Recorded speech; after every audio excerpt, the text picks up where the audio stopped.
Halo, assalamualaikum warahmatullahi wabarakatuh. Kembali lagi bersama saya Mimin di channel Musik Official Story Crew 02. Mohon maaf ya, kemarin-kemarin nggak upload karena sibuk, karena nggak ada waktu juga. Saya sempetin tapi nggak sempat juga. Akhirnya saya bisanya hari ini. Terima kasih yang sudah mendukung saya dan terima kasih buat haters sekalian. Tanpa kalian saya tidak bisa apa-apa. Haters saya yang maksud menurut saya komennya mendukung saya bakal balas. Yang haters yang mendukungnya cuma mencela, mohon maaf saya hapus karena itu akan memperjelek citra kalian sendiri yang komen gitu ya kan. Nah, mohon maaf jika saya begini ya, sorry. Kita bahas sebentar ya. Kalian butuh hiburan, saya juga butuh uang. Nah, jadi kalau kalian butuh hiburan kan, nah saya butuh uang. Jadi jika saya bawakan pakai suara Google, ya saya terus terang saja, pakai suara Google itu rawan ke ban macam channel saya yang dulu. Kalian ingat, buat viewer saya yang lama itu pasti tahu channel pertama saya itu. Nah, itulah rawannya pakai suara Google. Oke. Mohon maaf jika bacanya terbata-bata karena bahasanya juga susah untuk dipermudah. Bahasa di Story of Yechen ini susah dipermudah. Jadi mohon maaf jika terbata-bata atau saya bingung mengartikannya gimana. Jadi mohon dimaklumi. Tanpa panjang lebar dan tanpa bacot panjang-panjang, langsung saya bawakan 14 bab kali ini The Story of Yechen, dimana saat kemarin itu di bab 3842, sekarang akan saya bawakan sampai 3843 sampai 3857 ya. Oke, langsung saja. Dimana Helena disuruh oleh neneknya untuk meminta bantuan Yechen, tapi Helena takut merepotkan Yechen. Langsung saja ya. Helena tertegun saat ketika mendengar pertanyaan neneknya. Sebelum rasa malu di hatinya sempat membuatnya merona, ia langsung hancur oleh kesedihan itu. Awalnya Helena secara naluri ingin menyangkalnya, tapi entah kenapa ada perasaan tidak enak di hatinya, jadi dia menghela nafas pelan dan berkata pelan, "Apa yang bisa saya pikirkan tentang dia, yaitu Yechen. Setelah saya menjadi tahta, identitas saya menjadi sangat sensitif kemana harus pergi dan bertemu. Saya tidak bisa lagi memutuskan siapa, apa yang harus dikatakan, dan apa yang harus dilakukan. Saya selalu ingin pergi ke Cina untuk melihatnya dalam mimpi saya. Tetapi sekarang saya tidak dapat melewati saluran diplomatik untuk pergi ke Cina. Dia tidak akan datang ke utara lagi dalam waktu singkat. Saya khawatir saya bahkan tidak akan melihatnya di masa depan." Omong-omong, mata Helena sudah dipenuhi air mata, bahkan meluap dari sudut matanya. Dia menoleh dengan tergesa-gesa, menyangkal air matanya, dan kemudian berkata lagi, "Nenek, jujur saja, alasan saya terbesar saya ingin menjadi ratu adalah untuk menyelamatkan ibu saya. Dan kedua, saya ingin membalas dendam pada Olivia. Sekarang ibuku aman, tidak ada. Olivia juga telah dihukum, dan sekarang posisi ratu tidak lagi masuk akal bagiku." Ratu tua berkata berulang kali, "Jangan pikirkan itu. Keluarga kerajaan sekarang tidak memiliki kerabat darah langsung ke tahta. Tidak mungkin bagimu untuk turun tahta saat ini." Helena memandang ratu tua dan bertanya tanpa sadar, "Nenek, apakah kamu ingin menjadi ratu lagi?" Ratu tua segera melambaikan tangannya dan berkata, "Tidak, saya tidak mau. Selain itu, tidak ada hal yang seperti itu di seluruh dunia. Dia jelas turun tahta dan menegakkan kembali tahta jika itu masalahnya. Raja keluarga tidak akan diperlakukan." Helena menghela nafas dan berkata dengan sedih, "Lalu kapan Anda akan ada pewaris tahta yang cocok?" Ratu tua berkata dengan malu, "Itu tergantung pada Anda. Kita, keluarga kerajaan Nordik, tidak makmur. Sekarang Anda bahkan tidak memiliki pewaris tahta pertama. Jika Anda turun tahta, maka saya hanya bisa pergi ke keluarga kerajaan dari negara lain untuk meminjam seseorang ahli waris ada di sini." Seperti yang dikatakan, ratu tua berkata dengan wajah serius, "Helena, jika kamu ingin segera menyingkirkan tahta, segera terbaik adalah memiliki anak dan cepat, dan kemudian menjadikan putra mahkota. Ketika dia dewasa, Anda bisa melakukan turun tahta." "Aku?" Helena tampak seperti menentukan kecil yang marah. dan berkata dengan getir, "Jika Ye Chen bersedia, aku bersedia memberinya seorang putra. Kemudian dia akan dibesarkan di istana dan dia akan mewarisi itu saat dia dewasa." Ekspresi permaisuri tua itu terkejut. Dia segera menutup dahinya dan menghela nafas. Kamu sungguh gila. Jika kamu belum menikah dan melahirkan dulu, bagaimana keluarga kerajaan bisa menjelaskan kepada orang-orang di seluruh dunia, bahkan negara?" Helena dengan serius berkata, "Apa masalahnya dengan ini? Apa selama Ye Chen benar-benar mau? Ketika saya hamil, saya secara pribadi akan memberitahu orang-orang dengan jelas. Saya akan memberitahu semua orang dengan jujur bahwa saya bersedia melahirkan pria yang saya cintai." "Nak, tunggu, ini kebebasanku dan tidak ada yang berhak ikut campur," kata Helena. Berbicara tentang ini, dia menghela nafas dan sedih. "Satu-satunya hal yang saya takutkan tentang ini adalah bahwa Ye Chen tidak akan mau dengan kemauan dia atau setuju. Jika dia setuju, bahkan jika saya akan ditertawakan oleh seluruh dunia, saya tidak peduli semua itu." "Tidak apa-apa." Permaisuri tua menghela nafas sambil menekan pelipisnya. "Saya pikir itu masih sedikit lebih realistis. Mulai tahun depan saya akan menemukan Anda pasangan nikah dengan usia yang sama di antara keluarga kerajaan dari semua negara." "Tidak, tidak mau." Helena dengan tegas menolak tanpa berpikir. "Aku tidak akan menikah kecuali aku menikahi Ye Chen." Ratu tua bertanya kembali, "Ye Chen telah menikah sejak lama dan Anda telah mengatakan bahwa dia memiliki terlalu banyak orang kepercayaan dan dia telah mengenalnya lebih lama dari Anda. Ini adalah urutan suksesi keluarga kerajaan. Demikian pula, bahkan jika dia bercerai, Anda tidak akan menjadi yang pertama dan mungkin Anda akan keluar dari 10 dalam hal ini. Bukankah karena dia tidak akan menikah? Bukan karena dia akan lanjang untuk waktu yang lama, seumur hidup bahkan." Helena dengan serius berkata, "Tidak apa-apa, menjadi lajang seumur hidup itu lebih baik daripada menikahi seorang yang tidak Anda cintai dan memberikan anak yang tidak Anda cintai." Ratu tua berkata dengan tatapan sedih, "Jika kamu tidak menikah, ketika aku mati, kamu akan ditinggalkan sendirian di seluruh keluarga kerajaan Nordik. Pernahkah kamu melihat keluarga kerajaan yang menyedihkan seperti itu?" Helena berkata dengan serius, "Nenek, jika keluarga kerajaan tidak memiliki ahli waris yang cocok, maka Eropa Utara dapat sepenuhnya menghapus kekeluargaan kerajaan dan mengubah Nordik konsultasional menjadi republik presidensial setelah kematianku. Adapun kita dapat mempekerjakan diri kita sendiri. Mengapa harus kita terlalu khawatir tentang apa yang akan terjadi pada kita nanti?" Permaisuri tua menghela nafas dan berkata, "Jika keluarga kerajaan benar-benar terpaksa membatalkan karena tidak ada penerus, maka saya lebih suka Anda melahirkan Ye Chen ketika Anda belum menikah." Helena tersenyum dan berkata, "Lihat, Nenek, kami akhirnya mencapai konsensus tentang masalah ini." "Ya." Permaisuri tua tampaknya telah menyerah dan kesal, berkata dan dengan tenang, "Apa yang kamu katakan itu benar. Pertanyaannya sekarang adalah, bagaimana kamu bisa hamil dengan anak Ye Chen? Jika kamu hamil, maka seorang Eurasia akan lahir. Darah campuran setengah dari garis keturunan kerajaan rusak. Bagaimana Anda bisa menjelaskan kepada orang-orang nanti?" Helena berkata dengan serius, "Bagaimana cara hamil? Pertama-tama Anda harus memiliki kesempatan untuk bertemu Ye Chen dan kemudian membicarakannya. Adapun hal berikutnya, Anda harus menunggu sampai Anda hamil." Hei, permaisuri tua itu menatap. "Aku tidak peduli. Kamu bisa memikirkannya sendiri."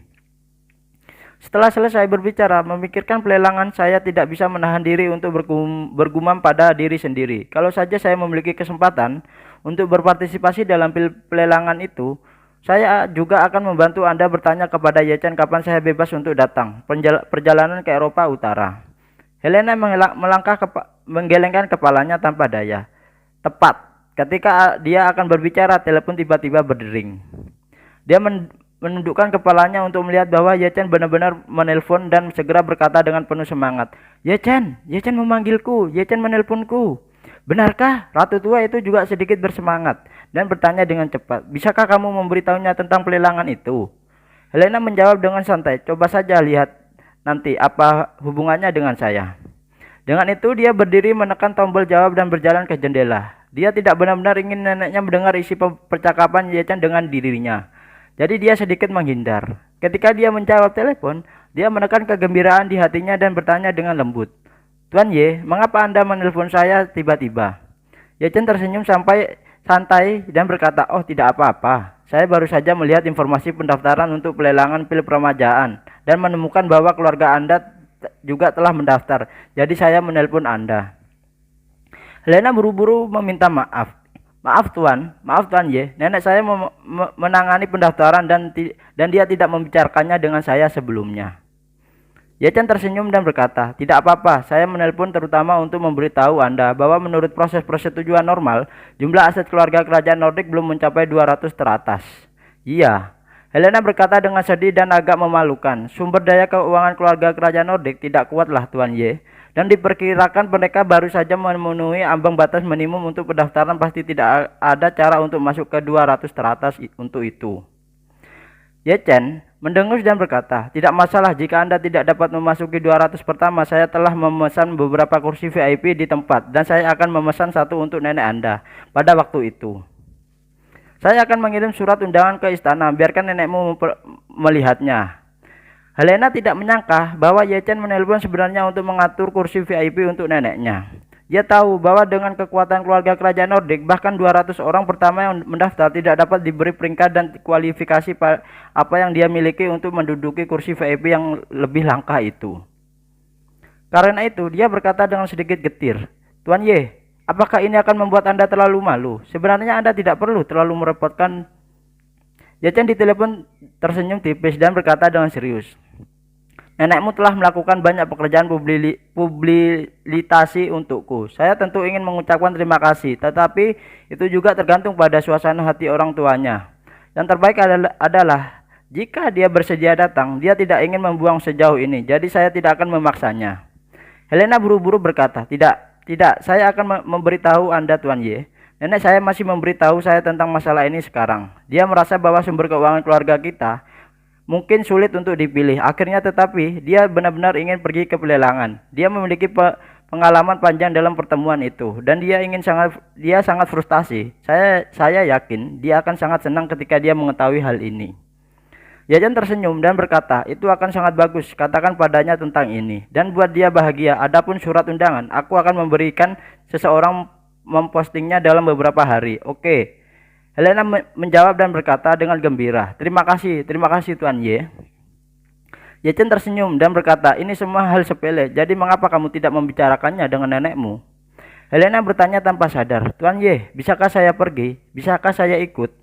Ye Chen bertanya dengan heran, identitas Anda harusnya lebih sensitif kan? Seperti identitas Anda saat ini, Anda harusnya pergi ke negara lain melalui saluran diplomatik untuk berpartisipasi dalam pelelangan. Saya khawatir prosesnya tidak mudah dioperasikan. Helena berkata dengan suara frustasi, sebenarnya saya tahu saya tidak bisa pergi, hanya secara tidak sadar ingin bertanya. Ye Chen tersenyum dan berkata, tidak masalah, silahkan. Jika kali ini lelangan pil tersebut berhasil dan waktunya tepat di masa depan, itu dapat diadakan di Eropa Utara dan kemudian dapat diadakan bersama dengan kerajaan Eropa Utara dan keluarga. Dalam hal ini, sebagai Ratu Eropa Utara, Anda dapat hadir secara terbuka sebagai tamu terhormat. Helena ingin berpartisipasi dalam pelelangan pil tersebut, bukan karena dia ingin melihat apa yang akan berada dari pelelangan itu, tetapi terutama karena dia ingin bertemu dengan Ye Chen dan membicarakan sesuatu. Dia tidak tahu apakah Ye Chen tidak memahaminya, atau jika dia memahaminya, dia sengaja berpura-pura bodoh. Dan bahkan berbicara tentang topik mengadakan lelang di Eropa Utara di masa depan nanti. Dengan enggan dia hanya bisa bertanya, Tuan Y, jika Anda benar-benar ingin mengadakan lelang di Eropa, apakah Anda akan datang? Akan datang sendiri? Ye Chen berkata dengan sangat percaya diri, tentu saja. Saya pasti akan datang ke sana secara pribadi untuk masalah yang begitu penting. Helena merasa sedikit lebih nyaman sekarang, dan jika itu masalahnya, maka dia masih memiliki kesempatan untuk bertemu Ye Chen. Jadi dia buru-buru berkata, Tuan Y, itu saja. Anda tidak ingin melupakan banyak hal, jangan khawatir. Ye Chen berkata dengan serius, aku pasti akan menghormati masalah ini. Oke, Helena tiba-tiba merasa ceria dan berkata dengan gembira, kalau begitu aku akan menunggu kabar baikmu di Eropa Utara nanti. Ye Chen setuju, dan setelah keduanya bertukar beberapa kata, Ye Chen mengucapkan selamat tinggal kepada Helena dan menutup telepon. Helena menekan ponsel dengan tangan di dadanya, merasa sangat bahagia dan gembira. Dia tidak memiliki temperamen ratu glamor sebelumnya, dia benar-benar seperti gadis yang sedang jatuh cinta. Ratu tua bergegas maju dan bertanya dengan rasa ingin tahu, Helena, apakah ada yang salah dengan Ye Chen? Menelponmu. Helena berkata dengan gembira, Nenek, Tuan Y menelpon dan memberitahu saya bahwa dia telah memesan kursi VIP untuk Anda di pelelangan tersebut. Ya kah? Benarkah?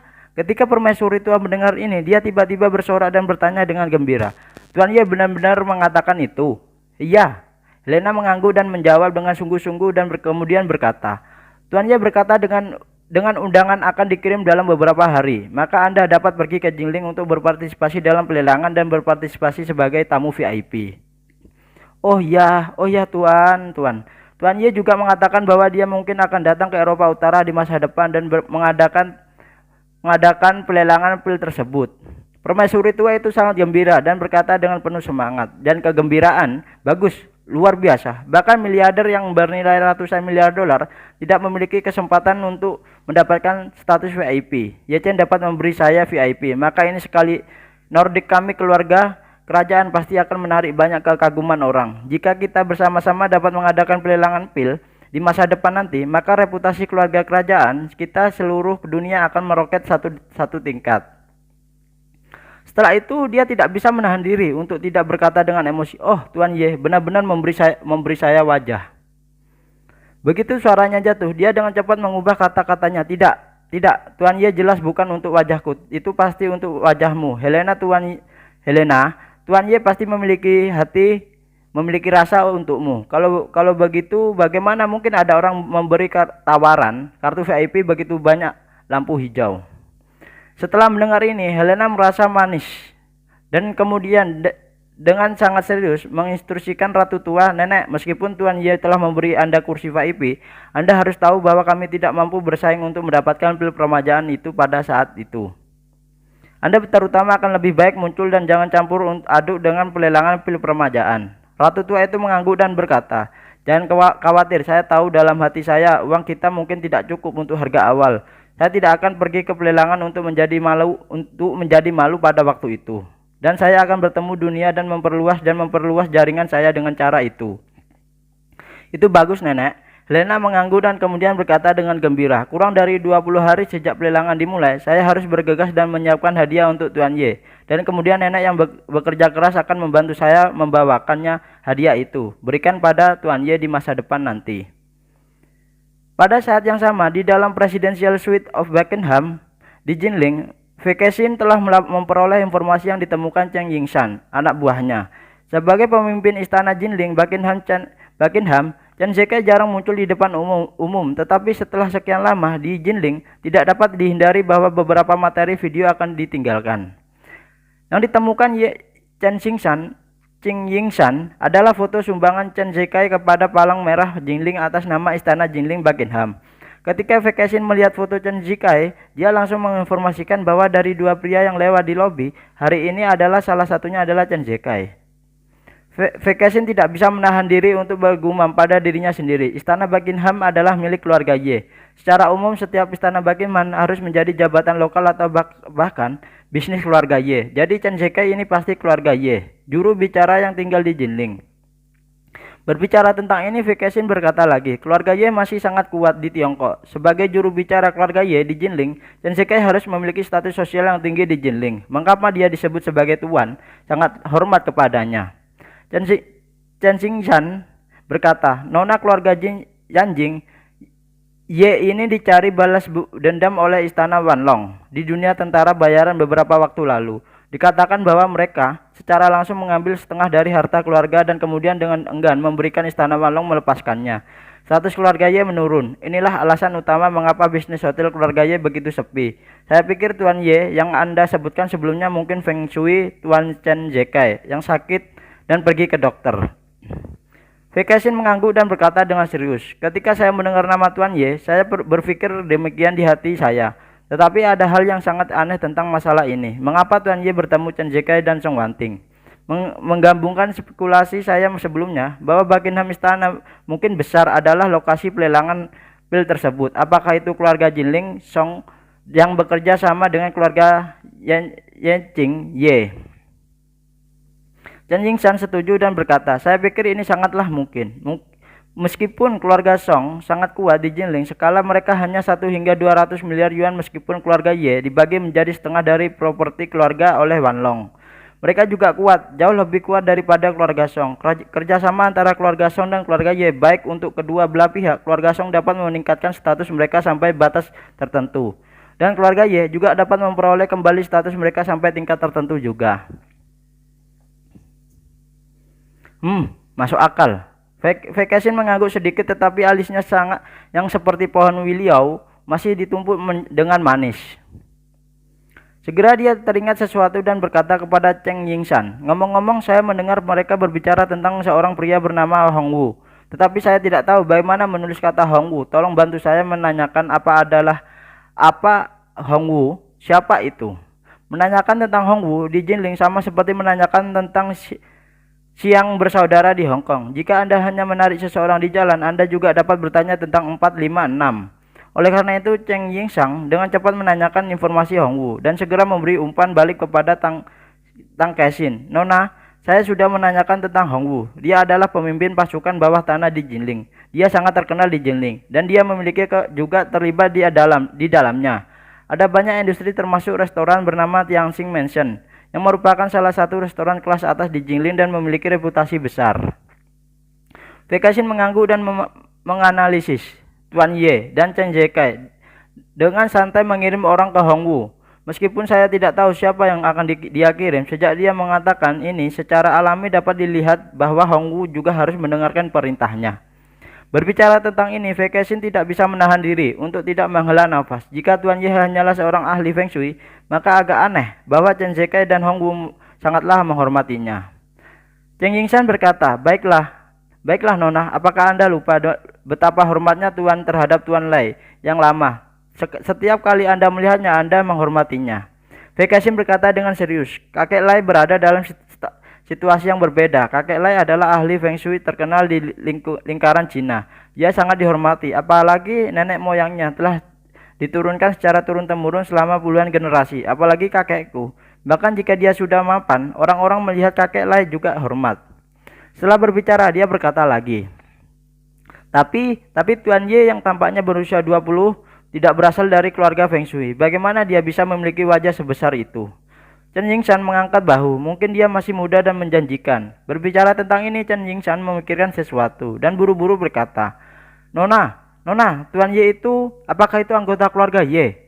"Aku memikirkan apa yang kamu katakan," Feng Kexin berkata. "Tapi kurasa itu tidak mungkin. Jika dia berasal dari keluarga Ye, Chen Zikai seharusnya tidak memanggilnya dengan gelar aneh seperti Tuan Ye. Seperti Anda tidak mungkin memanggil saya Tuan Fei tanpa masuk akal, kan?" Dengan mengatakan itu, dia juga merasa bahwa dia tidak bisa begitu mutlak. Jadi dia berkata, San, kamu harus memberikan informasi keluarga Ye. Cari tahu semua informasi dari generasi muda keluarga Ye dan tunjukkan kepada saya untuk melihatnya. Apakah itu bisa dicocokkan?" Chen Yingshan segera berkata, "Kalau begitu aku akan melakukannya, Tuan."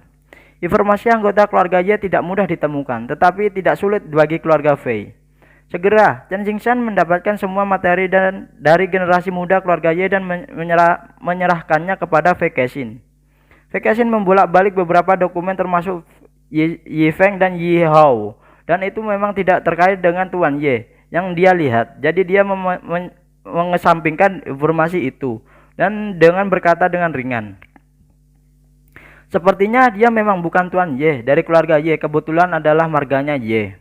Setelah hening sejenak, dia mengerutkan kening lagi dan berkata, "Saya berpikir sekarang, Tuan Ye akan ada hubungannya dengan pil permajaan itu, dan apakah klien dari pil permajaan itu adalah dia?" Chen Yingshan terkejut dan berkata, "Nona, ini seharusnya tidak mungkin. Pemuda itu baru saja berusia 20 tahun. Seorang pria berusia 20 tidak mungkin bisa menangani piring sebesar itu dan bahkan meletakkan ratusan orang kaya tertarik, belum lagi hal-hal seperti pil permajaan, tidak seperti yang dimiliki orang muda." Vacation juga setuju dengan kata-kata anak buahnya dan mengangguk. "Saya memiliki ide yang sama dengan Anda. Saya selalu merasa bahwa klien di balik pil permajaan seharusnya bukanlah seorang pemuda." Setelah berbicara, dia berkata lagi, "Namun Tuan Ye dapat membuat Chen Zikai dan Hong Wu sangatlah menghormatinya, dan dia sedikit mampu jika dia ingin datang. Sudahkah Anda bertanya tentang orang ini?" Pertanyaan Chen Yingshan buru-buru berkata, "Perbedaan dari Hong Wu adalah bahwa nama Hong Wu diketahui semua orang di Jinling, tetapi nama Tuan Ye tampaknya tidak diketahui. Tidak ada yang tahu." Vacation bahkan lebih terkejut berkata, Chen Zikai memperlakukannya dengan hormat. Tidak ada orang pun di Jinling yang mengenal orang seperti itu. "Itu benar," Chen Yingshan berkata dengan serius. kami konsultasikan mengatakan bahwa mereka belum pernah mendengar nama Tuan Y. Faktanya Ye Chen selalu bertindak sangatlah rendah. Meskipun banyak orang di Jinling tahu nama Tuan Y, orang-orang itu pada dasarnya adalah miliknya sendiri. Satu-satunya penampilan publik Ye Chen adalah konvensi metafisika yang menyebabkan kematian di Zhenhai. Tetapi sebagai besar orang yang datang untuk berpartisipasi dalam konvensi metafisika bukanlah penduduk asli di Jinling. Terlebih lagi kekuatan yang Ye Chen tunjukkan pada waktu itu terlalu tirani sehingga orang-orang itu bungkam tentang perbuatan Ye Chen. Adapun orang-orang seperti Hong Wu, Wei Liang, Chen Zekai, dan Qin Gang, jika seorang bertanya kepada mereka tentang perbuatan Tuan Ye, mereka tidak akan menceritakan sepatah kata pun. Oleh karena itu, meskipun Jinling adalah rumah pengadilan Ye Chen, sebenarnya tidak banyak orang yang mengenalnya dan Tuan Ye di Jinling.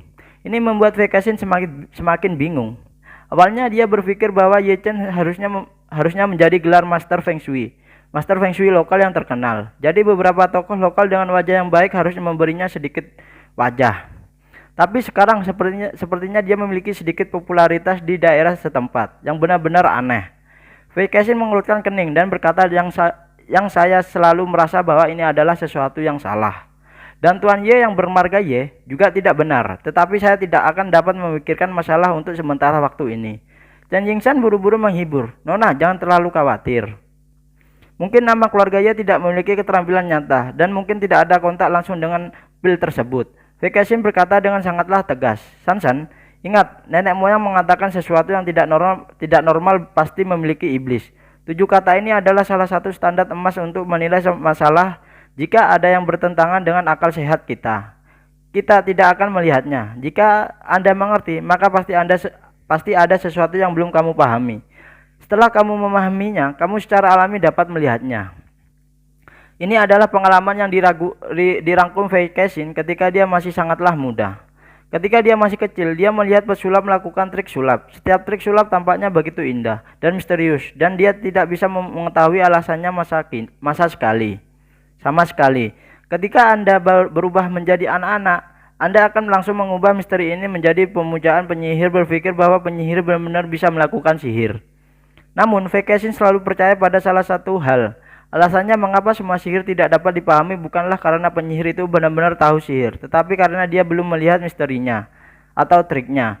Oleh karena itu, dia meminta keluarganya untuk mengundang sejumlah penyihir untuk memecahkan misteri setiap sihir untuknya di tempat.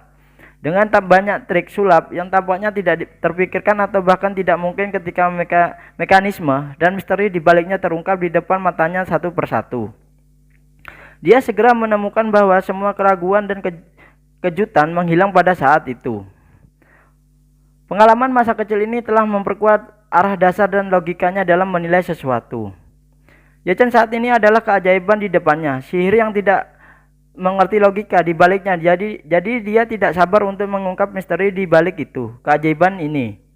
Chen Yingshan berpikir sejenak dan berkata, Nona, itu benar-benar tidak mungkin. Saya mengatur agar pengawal yang menyertai Anda diam-diam mengikuti Tuan Ye untuk melihat apakah saya dapat menemukan sesuatu. Tidak, Wei Kexin segera menolak. Anda tidak dapat mengambil risiko tanpa mengetahui berapa banyak katil pihak lain.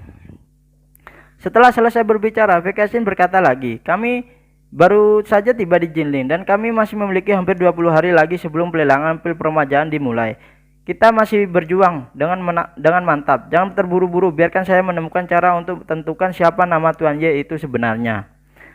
Chen Yingshan berkata dengan sedih, Nona, Anda dan Tuan Ye hanya 1 lawan 1, tanpa memikirkan orang-orang mengikutinya. Mungkin tidak mudah untuk mengetahui siapa nama belakang dan nama depannya. Wei Kexin mengangguk dan berkata, aku sudah memikirkan ini. Saat dia mengatakan itu, dia tersenyum sedikit dan berkata, untungnya ada 2 petunjuk, Chen Zekai dan Hong Wu. Berbicara tentang ini, Wei Kexin hanya berkata, Anda pergi ke rumah Tiang Xiang di Hong Wu dan tanyakan padanya apa konsumsi tertinggi di sana, dan kemudian beri saya 1 bulan sesuai dengan standar tertinggi. Dan setiap hari pada siang dan malam setelahnya kita semua pergi ke Tian Xiang Mansion untuk makan malam. Saya yakin akan ada keuntungan. Oke. Anak buah segera berkata, jangan khawatir Nona, saya akan melakukannya sekarang. Wei Kexin lalu berkata, ngomong-ngomong, selidiki apakah ada dokter top terkenal di Jinling terutama pengobatan Tiongkok. Saya selalu berpikir bahwa Jingling adalah tempat yang tidak mencolok. Sungguh aneh jika keluar dengan pil permajaan itu. Chen Yingchen segera mengangguk dan berkata, "Oke, Nona, biarkan aku mencari tahu segera mungkin." Hari-hari terakhir Hongwu sangat santai. Setelah keluar dari berpatroli setiap hari, dia kembali ke lantai atas mansion tiang siang untuk minum teh dan mendengarkan musik. Dia cantik dan nyaman. Namun di malam hari, Chen Zike tiba-tiba memanggilnya dan begitu dia datang, dia berkata dengan nada serius, "Hongwu, kandangmu harus segera disiapkan. Produk baru akan datang malam ini." Hongwu berbaring miring di kursi malas minum teh dengan pot tanah liat ungu dengan pegangan. Setelah mendengar dia buru-buru duduk tegak dan bertanya, "Tuan Chen, ada beberapa barang malam ini." Maksudnya ada berapa orang ya. Chen Zike tersenyum dan berkata, "Jika tidak ada kecelakaan maka 7 atau 8 jika dia di pengiriman lain. Diperkirakan nomor ganda akan rusak." Saya menggosok. Hongwu berseru, "Mengapa begitu banyak?" Chen Zike berkata tanpa daya, "Hei, jangan sebutkan itu. Dalam beberapa hari terakhir agen yang dikirim oleh Barat untuk menyelidiki Jiuquan Formation telah satu demi satu 7 atau 8 ini masih ditangkap di Jiuquan Formation. Di sana masih lusinan. Aku sudah berkeliaran di sekitar Jiuquan Formation sepanjang hari, tapi aku belum memulainya." Setelah berbicara, Chen Zike berkata lagi, "Kamu harus berhati-hati dengan kumpulan barang yang diberikan kepadamu ini. Orang-orang ini semua adalah agen rahasia dan terlatih dengan baik. Jangan biarkan mereka melarikan diri." "Melarikan diri?" Hongwu tersenyum dan segera berkata, "Tuan Chen, jangan khawatir. Orang yang bisa kehabisan kandang, Hongwu saya belum lahir." Saat dia berkata, dia buru-buru berkata lagi, "Ketika seseorang tiba, saya akan membiarkan bawahan saya mematahkan kaki mereka terlebih dahulu. Dan kemudian setiap orang akan memberikan rantai anjing besi murni berat 30 kg. Dan kemudian memakai 31 jin kunci berat membuat mereka tidak mungkin lari. Jangan bilang padaku." Chen Zike berkata tergesa-gesa. "Tuan berkata kelompok orang ini sensitif. Tentu saja tidak pantas untuk tinggal bersamamu untuk waktu yang lama. Dan itu bukanlah asuransi, jadi aku berencana untuk menunggu waktu yang tepat dan mengirim mereka ke Suriah dengan perahu." "Orang-orang ini memiliki kegunaan lain di Suriah." "Hah? Suriah?" Hongwu bertanya dengan heran. "Kirim ke Suriah? Kelompok orang ini memiliki identitas khusus. Bagaimana mereka bisa dikirim?" Chen Zike tertawa dan berkata, "Kebetulan, Tuan Muda akan mengirim perahu ke Suriah untuk mengantarkan makanan. Omong-omong, semua orang berkemas dan dikirim. Hampir di sana sekarang mendengarkan saran Tuan Muda dan memulai proyek untuk menggali gua. Tim Tuan Muda bermaksud mengirim sekelompok orang ke Hamid sebagai penggali atau sebagai kuli. Yang Anda mematahkan kaki mereka tidak dapat melakukan apapun kecuali makan dan minum."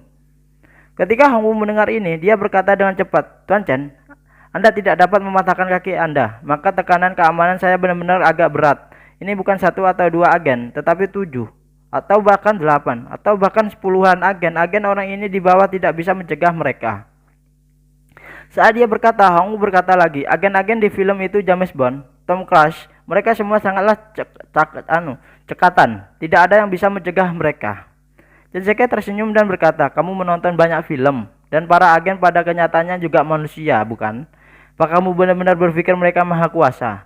Setelah itu Chen Zike berkata lagi, "Tuan telah berkata biarkan Anda mengosongkan kandang besar yang kuat dan kemudian lepaskan orang-orang ini. Pastikan mereka tidak memiliki alat apapun secara pribadi dan mereka terkunci.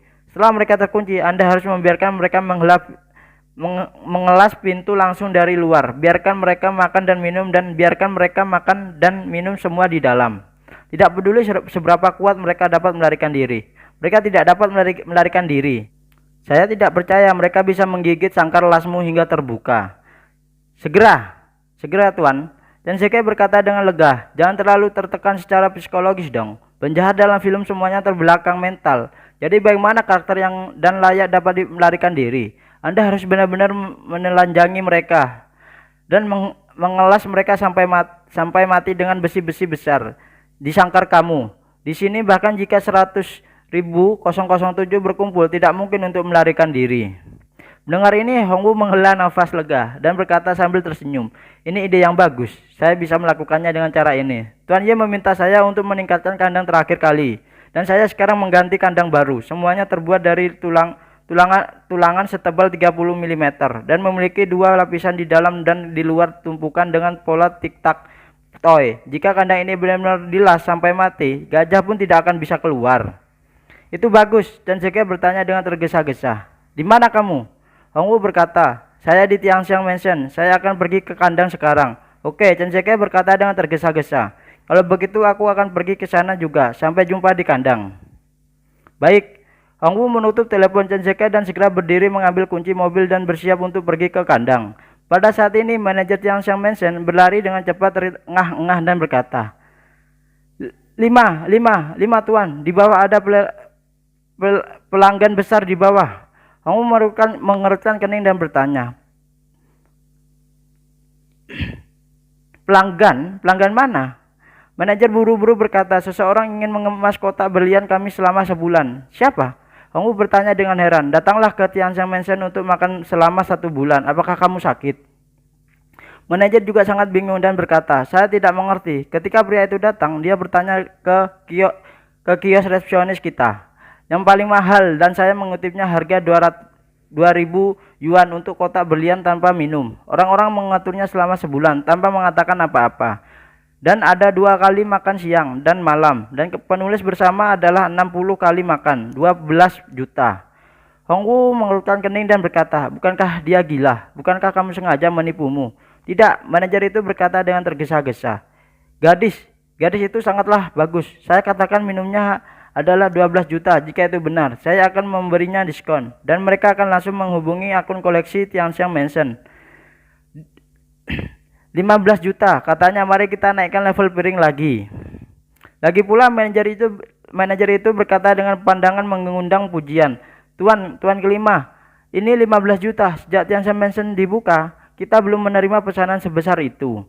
Hong Wu segera berkata dengan kesal, siapa yang memintamu untuk mengumpulkan uang? Kamar berlian ini, aku bisa harusnya menghibur Tuan Ye. Kamu adalah manajer di sini. Bukankah kamu memiliki nomor yang sulit di hatimu? Manajer menyadari bahwa dia telah melakukan sesuatu yang salah dan berkata dengan sangatlah malu. Maaf kepada Tuan kelima, saya hanya berpikir untuk berbicara masalah besar dan lupa bahwa Anda memberikan kamar itu untuk Tuan Ye. Turun dan ikuti. Dia berkata, biarkan keuangan mengembalikan uang dengan cara yang sama. Hong Wu mendengus dingin dan berkata, ingat, kotak berlian hanya akan disediakan untuk Tuan Ye. Mulai sekarang, jika Tuan Ye tidak datang, itu akan tetap kosong untukku. Tidak ada jumlah uang yang akan digunakan oleh orang lain. Anda mengerti? Manajer segera mengangguk dan ketakutan dan berkata, saya tahu Tuan. Jangan khawatir, tidak akan ada lagi yang akan seperti itu. Ekspresi Hong Wu sedikit meredah dan dia berkata dengan dingin, aku punya sesuatu untuk pergi, jadi kamu bisa menanganinya dengan cepat, kan? Lagi pula, dia mendorong pintu secara langsung dan naik lift ke bawah. Ketika Hong Wu keluar dari Tianxiang Mansion, dia kebetulan melewati meja depan dan melihat seorang wanita mengenakan pakaian profesional berdiri di sebelah meja. Dan memikirkan apa yang baru saja dikatakan adik laki-laki itu, dia tanpa sadar melirik orang lain. Dan wanita itu adalah asisten pribadi Vacation, Chen Yingshan. Chen Yingshan juga melihat Hong Wu saat ini. Karena dia baru saja memeriksa informasi Hong Wu, dia mengenali pria parubaya yang berusia sekitar 50 tahun ini. Mengenakan setelan tang dan mengenakan kepala botak besar. Pada saat ini wanita di meja depan berkata dengan hormat, Hong Wu, apakah kamu akan keluar? Hong Wu bersenandung mengangguk dan menatap kedua Chen Yingshan, merasa bahwa mata wanita itu tampak sedikit aneh padanya. Namun Hong Wu tidak perlu memikirkannya, lagi pula waktunya singkat dan Chen Zikai masih menunggunya. Jadi dia langsung keluar dari Tianxiang Mansion dan langsung menuju ke peternakan anjing itu. Pada saat ini manajer Tianxiang Mansion juga bergegas menuruni tangga dan datang langsung ke Chen Yingshan dan berkata dengan nada meminta maaf. Nona, maaf, bos kami mengatakan bahwa kotak berlian tidak menerima reservasi, jadi saya akan meminta Departemen Keuangan untuk mengembalikan uang Anda. Chen Yingshan bertanya dengan heran, mengapa? Anda membuka pintu untuk melakukan bisnis, bukan? Dan saya membayar Anda biaya 1 bulan di muka dalam 1 tarikan nafas. Mengapa Anda masih tidak setuju? Manajer berkata tanpa daya, inilah yang dimaksud bos saya. Saya benar-benar minta maaf. Chen Yingshan bertanya kembali, apakah menurut Anda uang itu tidak cukup? Jika tidak, maka saya dapat menambahkan lebih banyak kepada Anda. Manajer buru-buru berkata, Nona, Ini bukan tentang uang. Ini adalah aturan bos kita bahwa kotak belian tidak menerima reservasi dan saya tidak bisa menahannya. Chen Yingsan sedikit marah dan bertanya, kalau begitu saya bisa memesan kotak terpisah. Apakah Anda tidak punya kotak emas? Ketika manajer mendengar ini, dia berkata dengan tergesa-gesa, tidak apa-apa. Chen Yingsan hanya bisa berkata dengan marah, oke, kalau begitu aku akan mengatur kotak emas. Kamu tidak perlu mengembalikan uang, kamu harus menyiapkan makanan untuk kami sesuai dengan level kotak belian. Setelah Chen Yingsan kembali ke istana Buckingham, dia melaporkan kepada Wei Kexin tuannya apa yang dia temui di istana Tianxiang Mansion. Setelah mendengar Wei Kexin, dia segera berkata dengan percaya diri, diperkirakan kotak belian mereka akan disediakan untuk tamu penting, mungkin itu Tuan Ye. Setelah itu Wei Kexin tersenyum sedikit dan seluruh orang menjadi santai, berkata, mungkin Anda akan melihat Tuan Ye dalam beberapa hari lagi, Tuan. Chen Yingsan menjulurkan lidahnya dan menghela nafas. Untuk Tuan Ye, itu bahkan lebih dari 10 juta pesanan dapat ditolak. Wajah Tuan Ye ini di tempat Hongwu terlalu hebat. Wei Kexin mengangguk ringan, menutupkan mulutnya dan berkata dengan penuh minat, aku benar-benar semakin ingin tahu tentang Tuan Ye itu. Segera Wei Kexin tiba-tiba mencerahkan matanya dan berkata, Shen, lihat jika ada villa di Jinling dan beli satu set jika ada. Chen Yingsan bertanya dengan heran, Nona mengapa tiba-tiba ingin membeli villa di Jinling? Villa? Wei Kexin berkata sambil tersenyum, saya akan bertanya Tuan Ye untuk menunjukkan kepada saya Feng Shui pada waktu itu. Chen Yingsan tiba-tiba menyadari dan bertanya dengan cepat, Nona, villa seperti apa yang ingin Anda beli? Apakah Anda ingin saya memulai informasinya? Pilih dulu. Wei Kexin melambaikan tangannya, ini hanyalah sebuah villa, Anda tidak harus repot-repot, Anda bisa pergi dan melihatnya langsung. Jika Anda optimis, Anda bisa membelinya. Saya punya 2 persyaratan, rumahnya harus lebih besar dan lebih banyak persial. Untuk Wei Kexin, dalam hal membeli villa di tempat seperti Jinling tidak mungkin menghabiskan lebih dari 30 juta dolar Amerika Serikat. Proyek kecil seperti ini tidak terlalu penting baginya dan tidak ada gunanya membuang waktu. Biarkan Chen Yingsan memutuskannya. Chen Yingsan juga tahu bahwa gaya perilaku wanita sulungnya selalu fokus pada yang besar dan melepaskan yang kecil dan tidak repot-repot mengkhawatirkan hal-hal sepele seperti itu. Dan dia mendelegasikan kekuasaan kepada stafnya. Jadi dia membuka mulutnya dan berkata, baik Nona, saya akan melakukan ini besok pagi. Saat ini sudah malam, kandang Hongwu sibuk. Selama perluasan kennel, Hongwu mengadopsi metode top seal dan menggali, meletakkan atap struktur baja di atas seluruh kennel. Dan pada saat yang sama, lapisan panel pembangkit listrik fotovoltaik digunakan untuk menutup seluruh kennel. Sementara interiornya sunyi, 2 lapisan penuh digali. Dengan cara ini tidak hanya memastikan bahwa ukuran kennel menjadi 2 kali lipat, tetapi juga meminimalkan risiko paparan dan juga membuat seluruh kennel lebih kokoh. Jika Anda terkunci di sini, akan sulit untuk melarikan diri. Segera, 2 van melaju ke kandang dan kemudian beberapa tentara Wanlong mengawal 11 agen dari kendaraan pertama. Semua agen ini ditangkap oleh tentara Wanlong ketika mereka menyelinap ke Jiuquan Formation dan ingin mempelajari rahasia Jiuquan Zaizhou dari Jiuquan Formation.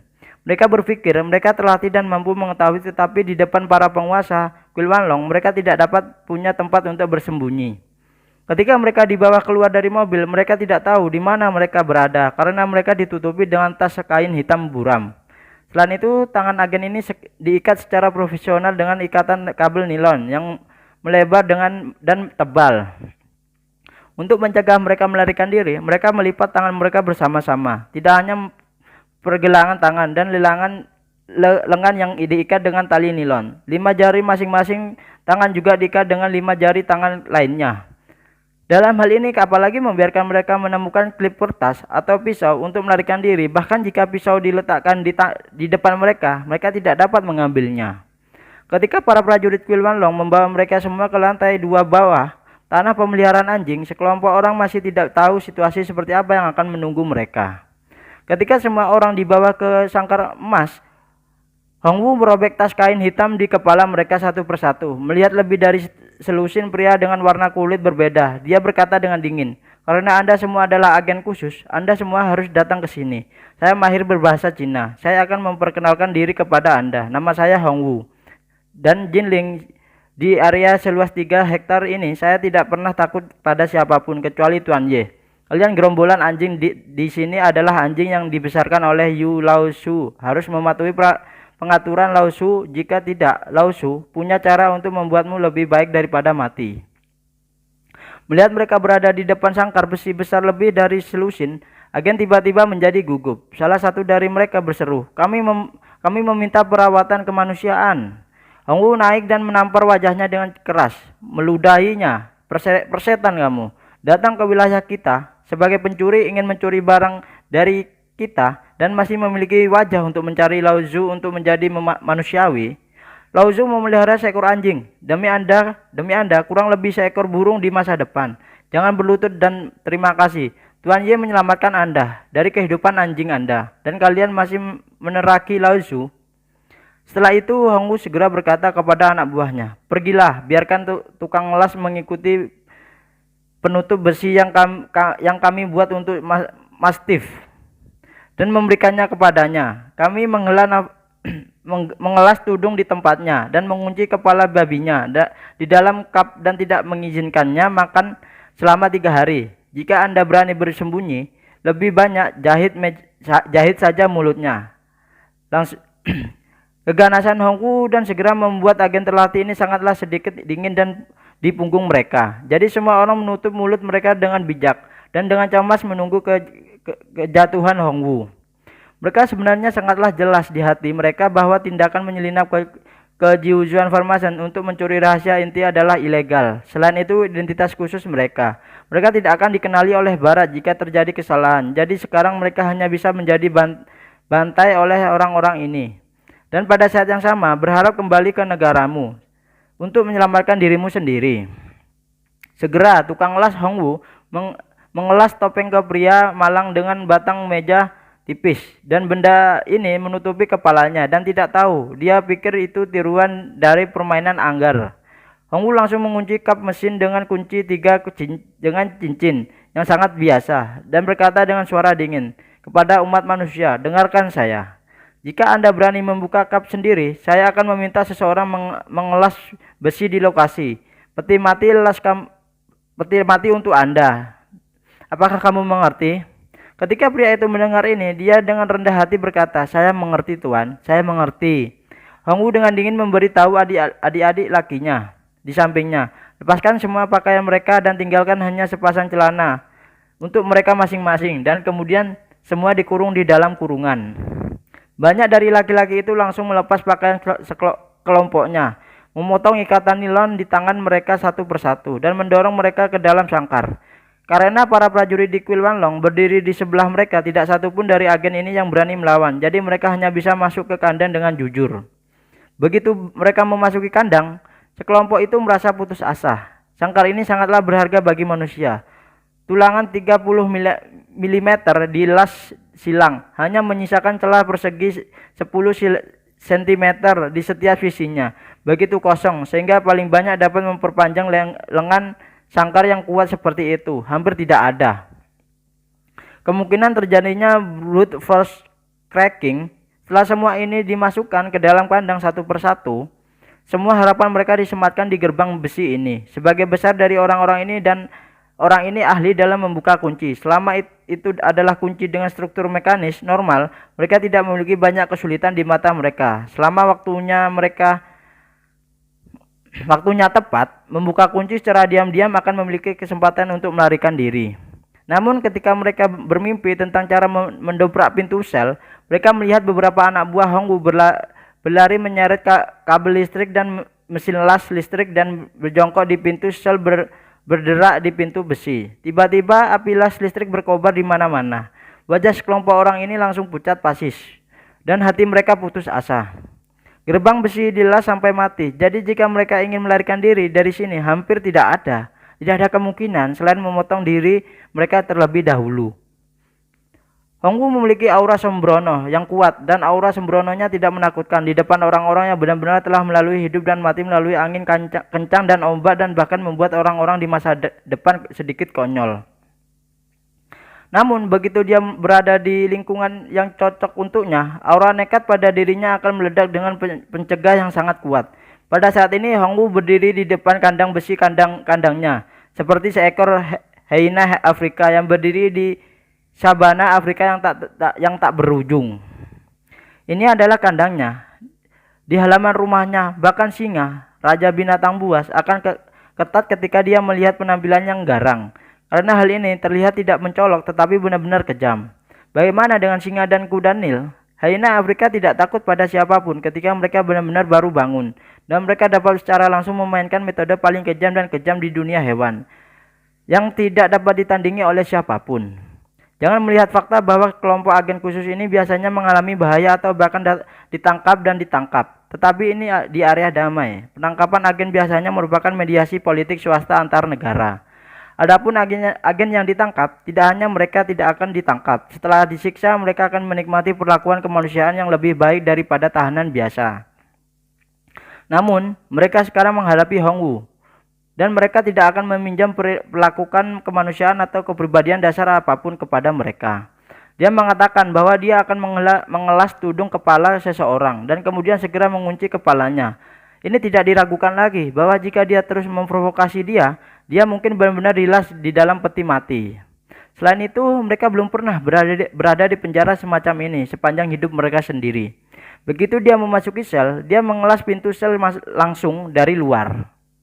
Selain itu, bahkan bukan pikiran, pada saat ini Hongwu menyaksikan gerbang besi benar-benar dilas sampai mati, mencibir dan memberitahu orang-orang di sekitarnya, "Dengarkan aku, mulai sekarang aku hanya akan memberi mereka makan 1 kali sehari, dan makanannya harus seperti serendah mungkin, lemak air, karbon, dan setiap jam saya memberi mereka mandi air dingin dan memberi saya kelelahan menyiksa mereka sehingga mereka tidak hanya memiliki kekuatan fisik untuk melarikan diri, tetapi juga kekuatan otak untuk melarikan diri." Adik laki-laki itu segera setuju. Dengan suara keras tetapi sekelompok agen tiba-tiba jatuh ke gudang es. "Saya mandi air dingin setiap jam, dan sekarang cuaca di bulan April tidak dapat membunuh orang, tetapi ini jelas untuk membunuh kekuatan dan kemauan fisik mereka, dan pada saat yang sama mengganggu kelangsungan istirahat mereka. Akibatnya bahkan tidur dasar tidak dapat dijamin, dan bahkan mereka yang dipukuli oleh besi akan runtuh." Chen Zeke berkata saat ini, "Hongwu, kamu harus belajar dari Zhao Xingqi dan menambahkan beberapa obat pencahar ke dalam air." Hongwu tersenyum. Tuan Cizekai punya ide bagus. Setelah berbicara, dia segera berbalik dan berkata kepada adik laki-laki di sampingnya, "Anda semua telah mendengar kata-kata Tuan Chen, kan? Beri saya obat pencahar untuk menyiapkannya." Adik laki-laki itu segera mengangguk dengan cepat. "Oke, Tuan, oke." Hongwu kemudian bertanya lagi pada Chen Zeke, "Tuan Chen, akan ada lebih banyak barang yang akan dikirimkah nanti?" Chen Zeke mengangguk, dan kurasa kelompok orang itu tidak akan membiarkan pergi. Mereka pasti akan masuk ke Jiusan Farmasan untuk mencari tahu, dan kemudian mereka akan datang untuk menangkap sebanyak yang mereka mau. Hongwu tersenyum dan berkata, "Oke, kalau begitu saya akan juga mengosongkan 2 kandang di sebelah saya. Bagaimanapun saya punya banyak ruang di sini. Sebelumnya saya takut kelompok orang ini akan datang terlalu banyak dan itu akan sulit untuk mengelola. Tetapi sekarang tampaknya manajemen itu pasti tidak ada masalah besar." Setelah itu Hongwu berkata dengan sedikit khawatir, "Tuan Chen, saya khawatir sekarang adalah ketika ada terlalu banyak orang untuk mengangkut mereka, akan ada kesalahan. Sangkar dilas begitu kuat sehingga mereka akan dirilis. Itu juga perlu dipotong ketika saatnya tiba."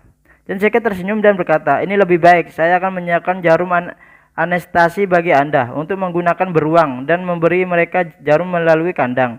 Setelah semuanya turun, mereka akan langsung dimasukkan ke dalam wadah itu, ditarik ke dermaga untuk membuat kapal, dan tidak lama lagi akan dikirim ke Hamid."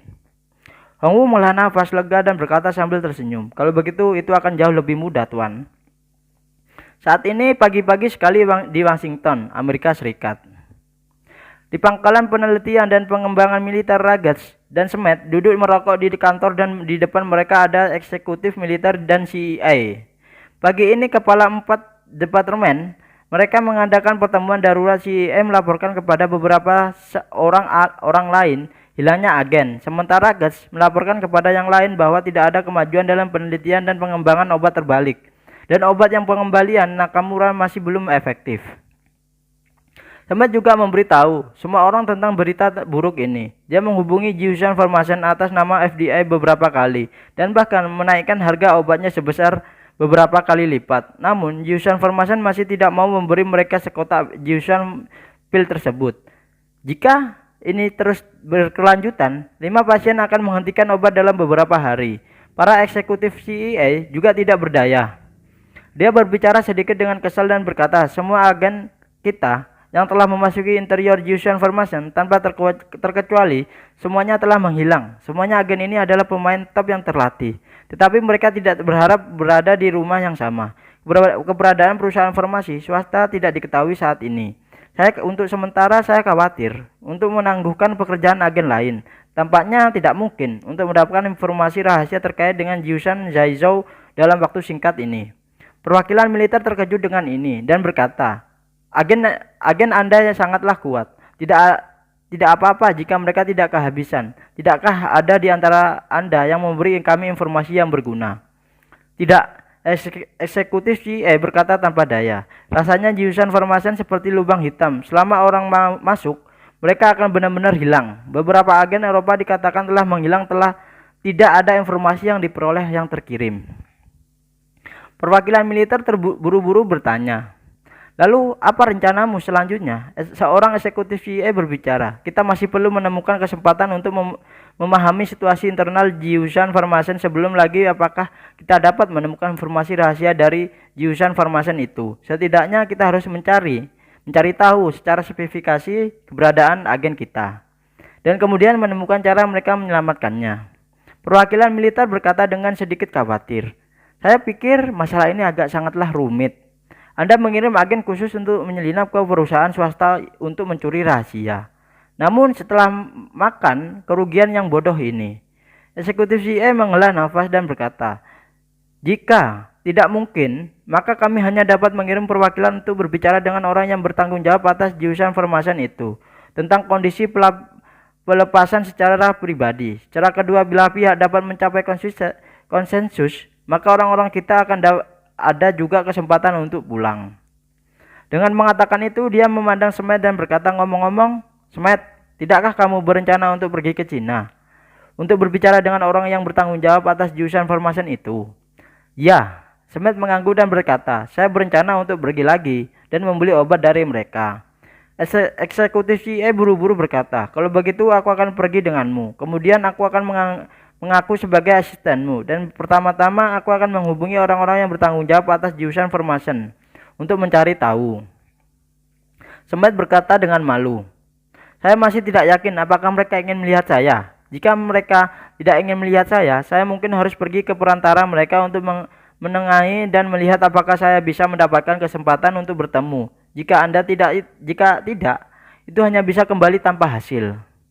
Tidak apa-apa, eksekutif CIA berkata, bisakah Anda melihat saya? Mari kita pergi ke Cina untuk membicarakannya. Nah, itu ya bab 3843 sampai 3857 ya. 14 bab ya. Jadi mohon maaf kemarin saya tidak bisa upload video untuk The Story of Yachen atau Kaisar Langit karena saya sibuk bener, mohon maaf sibuk bener. Dan sekedar informasi, Kaisar Langit tinggal beberapa bab lagi akan tamat, jadi ditunggu keseruannya Kaisar Langit. Habis Kaisar Langit akan ada novel yang tidak kalah seru dari Kaisar Langit ataupun The Story of Yachen. Pastinya saya akan membawakan novel yang lebih menarik lagi. Jangan lupa di subscribe juga ya. Terima kasih yang sudah mendukung saya, terima kasih buat haters yang sudah menjadi motivasi saya, yang komennya agak mendukung saya akan balas. Jika itu sebagai provokator, saya tidak akan membalas, langsung saya akan biarkan saja. Jadi mohon maaf jika tidak dibalas, berarti dari perkataan Anda itu sudah menggambarkan perilaku Anda. Oke, terima kasih, bye bye, assalamualaikum.